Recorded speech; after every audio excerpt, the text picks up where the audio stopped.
जनता TV देख रहे हैं आप। मैं आपके साथ दीक्षा शर्मा। बुलेटिन में बात करेंगे उत्तराखंड से जुड़ी खबरों की। उत्तराखंड के 4 प्रमुख स्टेडियम के नाम बदलने पर सियासत जारी है। कांग्रेस ने सरकार के इस फैसले का विरोध किया है। वहीं राज्य सरकार के खिलाफ आंदोलन करने की चेतावनी भी दी है। प्रदेश कांग्रेस मुख्यालय में आयोजित पत्रकार वार्ता में घोषणा करते हुए प्रदेश कांग्रेस कमेटी के उपाध्यक्ष सूर्यकांत धस्माना ने कहा कि राज्य सरकार ने पूर्वाग्रह में ग्रसित होकर उत्तराखंड के 4 प्रमुख स्टेडियम के नाम बदलने का काम किया है, जिसका हम विरोध करते हैं। सरकार से इन स्टेडियमों का नाम बदलने का निर्णय रद्द करने की मांग भी की गई। यदि सरकार इस पर जल्द गौर नहीं करती है या नाम वापस नहीं लेती है तो प्रदेश सरकार के खिलाफ उग्र आंदोलन भी किया जाएगा।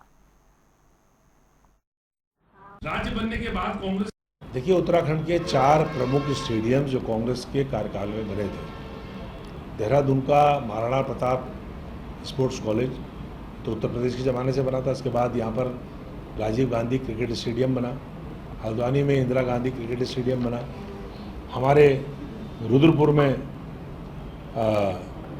जो मनोज सरकार खेल स्टेडियम है, और हरिद्वार में जो वंदना कटारिया हॉकी स्टेडियम है। इन चारों के नाम राज्य की सरकार ने बदल दिए। इनके नाम बदले जाने पर हमें सबसे बड़ी आपत्ति है, आपने नाम क्यों बदल दिए? क्या ऐसा आपने देहरादून के महाराणा प्रताप स्पोर्ट्स कॉलेज और राजीव गांधी क्रिकेट स्टेडियम का नाम रजत जयंती परिसर कर दिया? आप रजत जयंती वर्ष में एक नया स्टेडियम बनाते, कोई नया काम करते और उसका नाम रजत जयंती परिसर रखते, हम आपको साधुवाद देते। आपने काम कुछ किया नहीं, कोई आपका योगदान नहीं है इन सारे स्टेडियम्स में, और आपने नाम बदल दिए।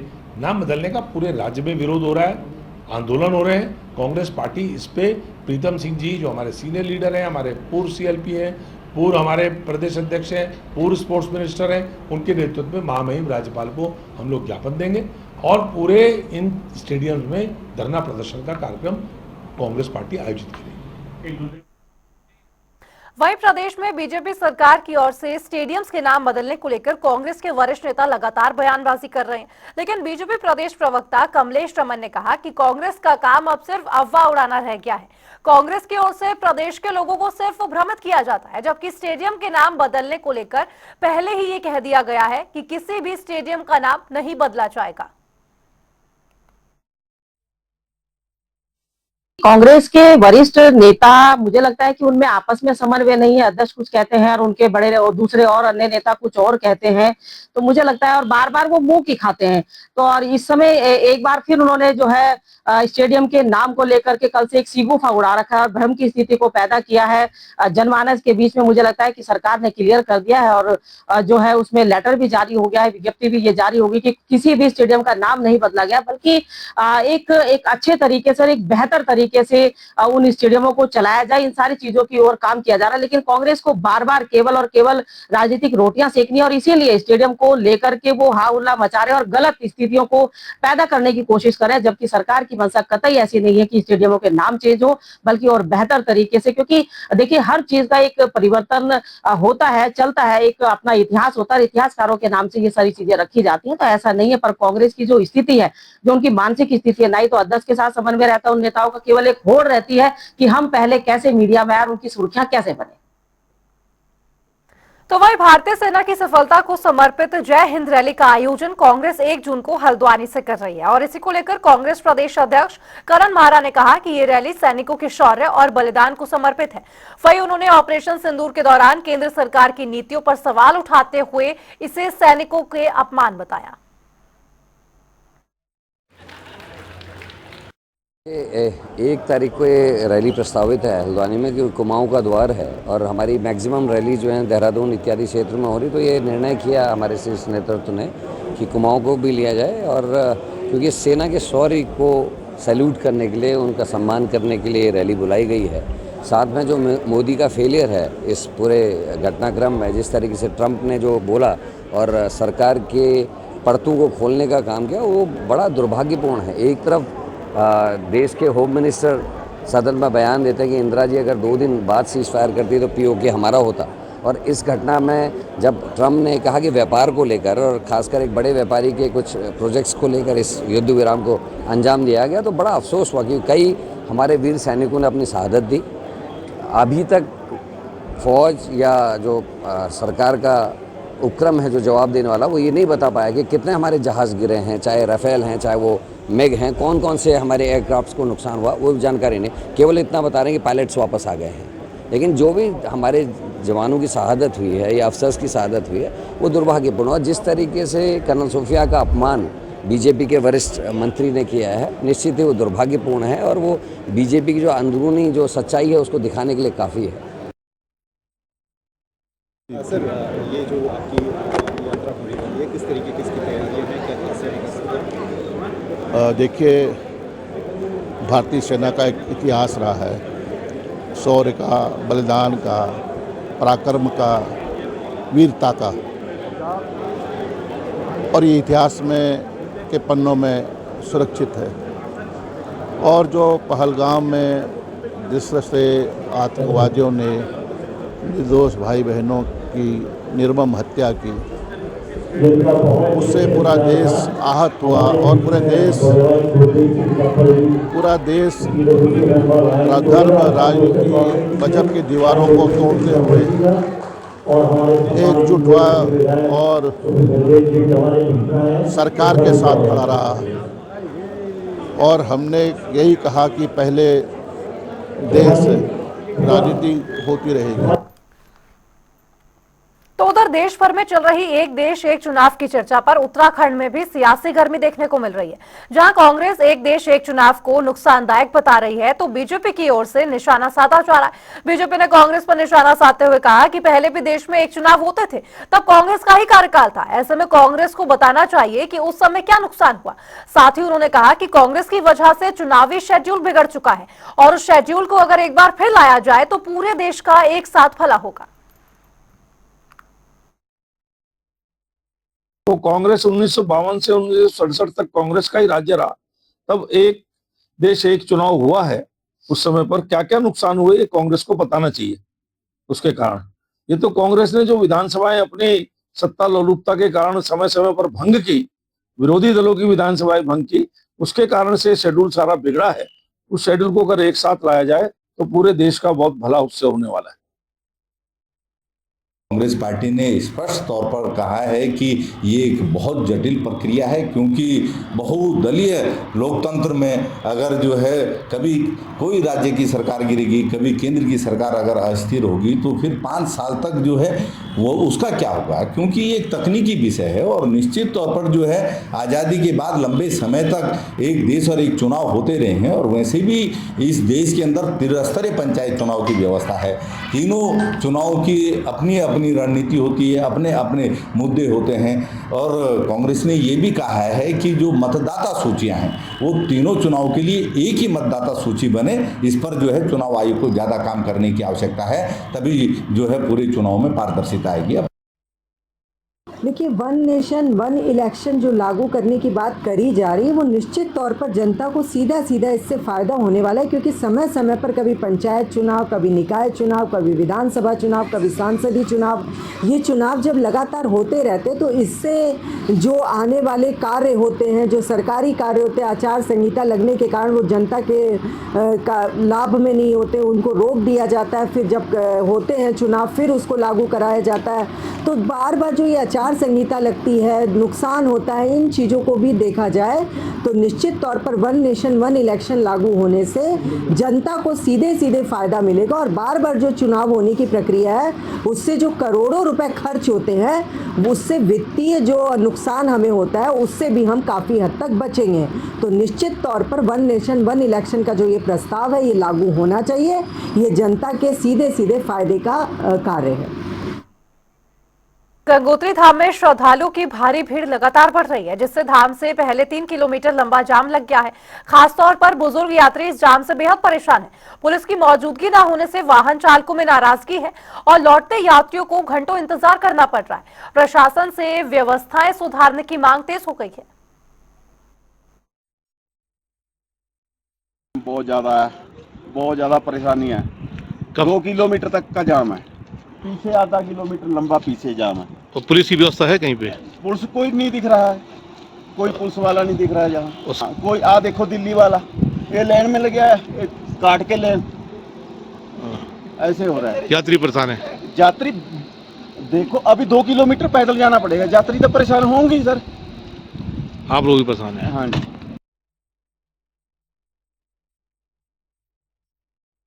बहुत परेशान हो रहे हैं अभी। कितना किलोमीटर चल के आए हैं? अरे कम से कम 2 किलोमीटर से ज़्यादा है, 3 किलोमीटर चलते आए गए। और गाड़ी का कोई पता नहीं है। हाँ। पुलिस दिख रही है कहीं? अभी तो नहीं दिख रहा है यहाँ पर। जिस कारण जाम लग रहा है। हाँ। अरे एक मरीज वहाँ पर बैठा है, बैठी है। हाँ। उसी के इसमें हम वो बस का ये कर रहे हैं, कहाँ पर है बस।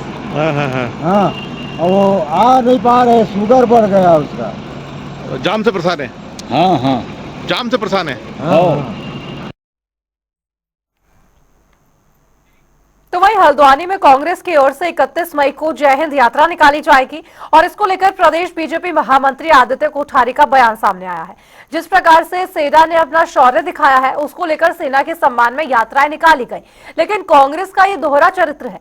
एक तरफ तो वो सेना से कार्रवाई के सबूत मांगती है, तो वहीं दूसरी तरफ यात्राएं निकालकर नाटक कर रही है। जो सवाल पाकिस्तान को करना चाहिए वो सवाल कांग्रेस कर रही है, इसलिए कांग्रेस को इस तरह की यात्राएं निकालने का कोई अधिकार नहीं है। सुनिए। देखिए, होड़ की बात मैं नहीं करता हूं, लेकिन मैं कांग्रेस पार्टी से एक प्रश्न करना चाहता हूं कि कांग्रेस पार्टी के नेता सेना का मनोबल बढ़ा रहे हैं या सेना का मनोबल गिरा रहे हैं। सेना को प्रश्नों के कटघरे में खड़ा करके कांग्रेस पार्टी क्या मनोबल बढ़ाना चाहती है? जो ऑपरेशन सिंदूर हुआ है भारतीय सेना के द्वारा, जो सफलतापूर्वक ऑपरेशन सिंदूर चलाया गया और प्रधानमंत्री जी ने कहा कि अभी भी गतिमान है, उसमें हमारी सेना के द्वारा जो अदम्य साहस का परिचय दिया गया, जिस तकनीक का इस्तेमाल किया गया, आज पूरे विश्व भर में चर्चा है कि भारत ने जो एयर डिफेंस को 100% सफलता के तौर पर जो है हासिल किया है। और हमारे जितने भी जो है मिसाइलें थी, हमारे जितने भी जो है एयरफोर्स के जितने भी जो है मिसाइलें थी, अन्य चीजें जो भी थी जो युद्ध में काम आती हैं, वो सभी की 100% सफलता रही है। तो सेना के द्वारा रोज उस समय जब ऑपरेशन सिंदूर ज्यादा तेजी में था, तो सेना के अधिकारियों द्वारा प्रतिदिन जो है प्रेस ब्रीफिंग दी जाती थी, कितना नुकसान हमने पाकिस्तान का किया है, उनकी सेना को किस तरह से मुंहतोड़ जवाब दिया है, एक एक घटना का वर्णन हमारी सेना के अधिकारियों के द्वारा दिया जाता था। और आज कांग्रेस पार्टी उसी सेना से प्रश्न कर रही है कि हमारे कितने राफेल पाकिस्तान ने मार गिराए हैं, इसका स्पष्टीकरण किया जाए। कई तरह के सवाल पाकिस्तान में जो टीवी है, पाकिस्तान का जो मीडिया है, वो कांग्रेस पार्टी के नेताओं पर चर्चा कर रहा है। पाकिस्तानी मीडिया के हीरो बने हुए हैं कांग्रेस पार्टी के नेता। पाकिस्तान इनकी प्रशंसा कर रहा है, क्योंकि जो प्रश्न पाकिस्तान ने पूछना था वो प्रश्न आज जो है भारत में कांग्रेस पार्टी के नेता पूछ रहे हैं। तो मैं पूछना चाहता हूं कि ये भारतीय सेना का मनोबल बढ़ा रहे हैं या जय हिंद की यात्रा निकाल करके सेना का मनोबल, ये दोहरा चरित्र जो कांग्रेस पार्टी दिखा रही है, ये दोहरा चरित्र निंदनीय है। मैं इसकी घोर भर्त्सना करता हूं।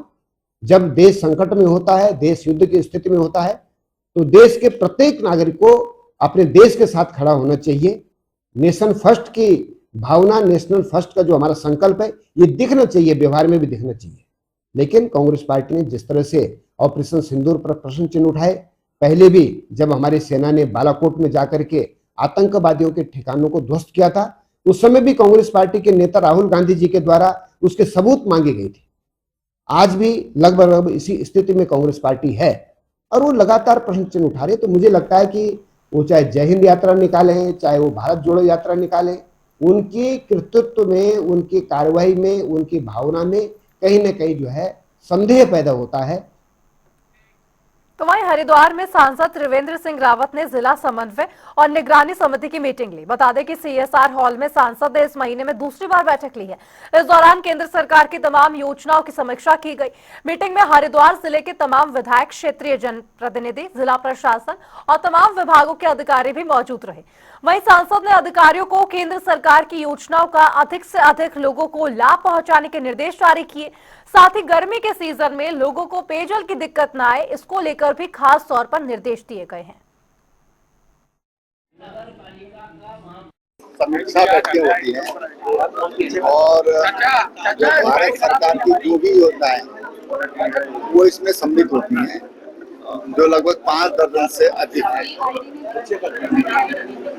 उनकी प्रगति समीक्षा की गई और कुछ जनप्रतिनिधियों के सवाल होते हैं, कुछ जनता से जुड़े हुई समस्याएं होती हैं, उनका क्रियान्वयन बेहतर तरीके से होना चाहिए, ये प्रयास रहता है। तो मुझे अच्छा लगा कि कुछ विषयों को अगर छोड़ दिया जाए तो कार्य की प्रगति अच्छी है। अमूमन किस तरह की समस्याएं देखने को मिली? देखो, समस्याएं कुछ सीजनल होती है, जैसे अब गर्मी का सीजन है तो पेयजल संबंधी समस्याएं होती हैं, कुछ दिन बाद बारिश से संबंधित समस्या होंगी, जल भराव से संबंधित समस्याएं हैं, तो उनको लेकर के प्रशासन को अलर्ट किया है कि जो हमारा आपदा न्यूनीकरण विभाग है, जिलाधिकारी के पर कुछ ऐसी शक्तियां होती हैं जो आपदा के समय वो उपयोग करते हैं, तो उनका इस्तेमाल करके जनता को तकलीफ न हो, इस बात। तो वहीं हरिद्वार के मेला नियंत्रण भवन में राज्यसभा सांसद नरेश बंसल ने सड़क सुरक्षा समिति के साथ बैठक की, जहां उन्होंने कहा कि सड़कें बेहतर हो रही हैं मगर हादसे भी बढ़ते जा रहे हैं। उन्होंने सभी विभागों और स्वयंसेवी संगठनों से मिलकर जन जागरूकता अभियान चलाने और स्कूल कॉलेजेस में विशेष कार्यक्रम शुरू करने की बात भी कही। सुरक्षा के संबंध में सरकार बहुत चिंतित रहती है, क्योंकि बुनियादी ढांचा बहुत बढ़ रहा है, सड़कें भी चौड़ी हो रही हैं, लेकिन दुर्घटनाएं भी बढ़ रही हैं। मासिक बैठक होती है जिला स्तर पर, 3-4 महीने में हम भी उस बैठक की अध्यक्षता करते हैं, सांसद भी। तो जनवरी के बाद आज मैं इस बैठक के लिए आया था। पिछले आंकड़ों में और अब के आंकड़ों में सुधार है, दुर्घटनाओं में कमी आई है, उसके लिए सबको मैंने बधाई भी दी है, लेकिन और समन्वय की ज़रूरत है। ख़ास तौर से जो विभिन्न विकास कार्यों के लिए सड़कें खोदी जाती हैं और वो फिर रिपेयर नहीं होती। होता क्या है कि पानी की लाइन ठीक करने के लिए जल संस्थान ने सड़क खोदी, तो गाली जल संस्थान को पड़ती है, जबकि जल संस्थान पैसा दे देता है नगर निगम को। अगर नगर निगम की सड़क है, ठीक करने की जिम्मेदारी सड़क की निगम की हो जाती है। पीडब्ल्यूडी की है तो पीडब्ल्यूडी को दे देता है, कोई भी विभाग जो खोदता है। इसलिए इसकी भी अवेयरनेस जरूरी है और सभी विभागों में समन्वय हो। तो वहीं राजधानी देहरादून को साफ और सुंदर बनाने के लिए लगातार प्रयास किए जा रहे हैं। नगर निगम जल्द ही स्वीपिंग मशीन संचालित करने की योजना पर काम कर रहा है, जिससे मुख्य सड़कों पर फैली गंदगी को दूर करने में मदद मिल सकेगी। नगर आयुक्त नमामि बंसल ने जानकारी दी और बताया कि शहर की सड़कों पर अक्सर गंदगी पसरी रहती है। रोड स्वीपिंग मशीन के जरिए इसे दूर करने का काम किया जाएगा और इसके लिए निगम जल्द ही टेंडर जारी करने वाला है, जिसके बाद इन मशीनों के खरीदने की प्रक्रिया शुरू हो जाएगी।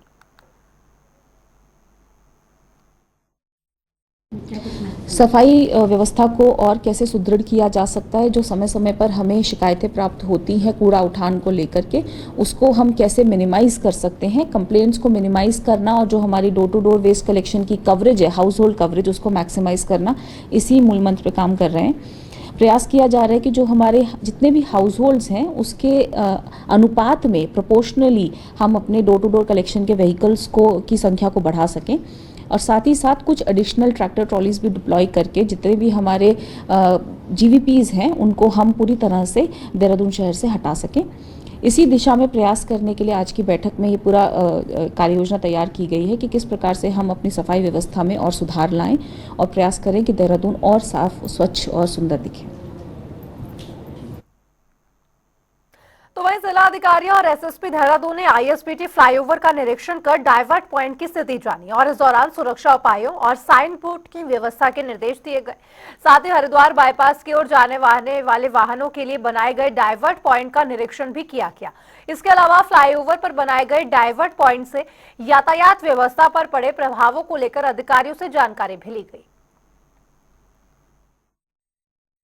हमारा और एसएसपी साहब का ज्वाइंट निरीक्षण हुआ है यहाँ पे 2-3 दफ़ा। तो यहाँ पे दो तीन मुख्य समस्याएं काफ़ी क्रॉनिक थी। एक तो ट्रैफिक कंजेशन और दूसरा अर्बन फ्लडिंग। तो अर्बन फ्लडिंग के लिए हमारा कार्य ऑलमोस्ट पूरा हो चुका है, जिसमें जो सोर्सेज थे, जहाँ से पानी यहाँ पे इकट्ठा होता था और जल भराव होता था खासकर मानसून में, तो उसको आउटफॉल ड्रेनेज दिया जा चुका है और 500 मीटर के हमारे ह्यूम पाइप्स और क्रॉस ड्रेनेज सक्सेसफुली हमारे ले डाउन हो चुके हैं। सेकेंडली जो ट्रैफिक कंजेशन का है, तो उसके लिए पहले जो फ्लाईओवर था, कारगिल की तरफ जाने वाले ट्रैफिक के कारण कंजेशन लगता था, जाम लगता था।